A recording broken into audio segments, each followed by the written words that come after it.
Okay, so now we're going to complete what we started a couple weeks ago. We're going to plant our rice for the season. And the first thing we need to do is go back to those plowed fields, flood them, let the water sit for a day or so, and then go out and plow it into a nice muddy mess. We want it plowed deeply. We want the water to really sink in, and we have a special attachment that smooths it. So we go up and down the fields, making a nice smooth surface. And wherever the tractor attachment doesn't work, then we do it by hand, the old-fashioned way, especially around the corners, taking out any snails.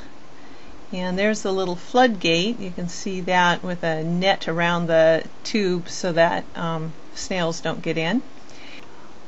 Okay, now we go back to that place where we made the rice seedling nurseries, and we're going to transport them to our own fields. You can see how nicely the seeds have grown in the little trays.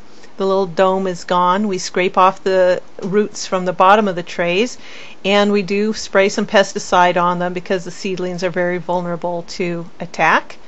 And you can see that out of those trays they make nice little mats. So we just roll it up, and it's easy to pick up. And then we can load them onto our very cool rice planting machine.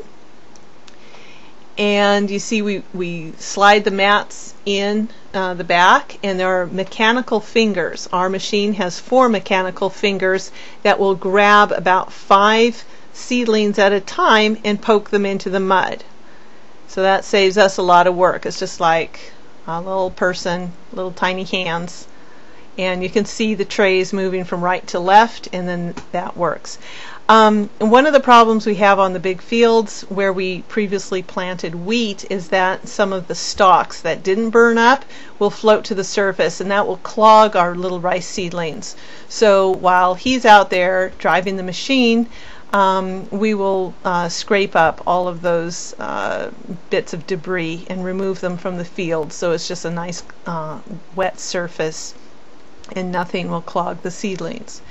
Now this machine is really helpful, and it saves everybody a lot of time.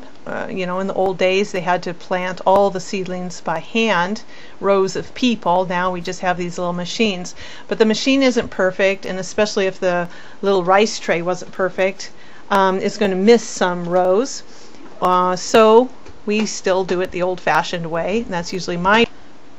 So I get to slog through the mud, and I pull off about 5 seedlings at a time and poke the little bunches into the mud following the rows so that we can get rice all the way to the edges, and then any missing spaces up and down the rows. I should probably be wearing a hazmat suit or something. There are a lot of chemicals mixed in here. There are leeches and snails and worms and all sorts of good stuff. But it's a hot, humid day, so we just stay covered and wear thin boots so we don't get stuck in the mud. We might get stuck anyway. And we'll finish all the fields, and this is what the little seedlings look like as they're settling into the mud.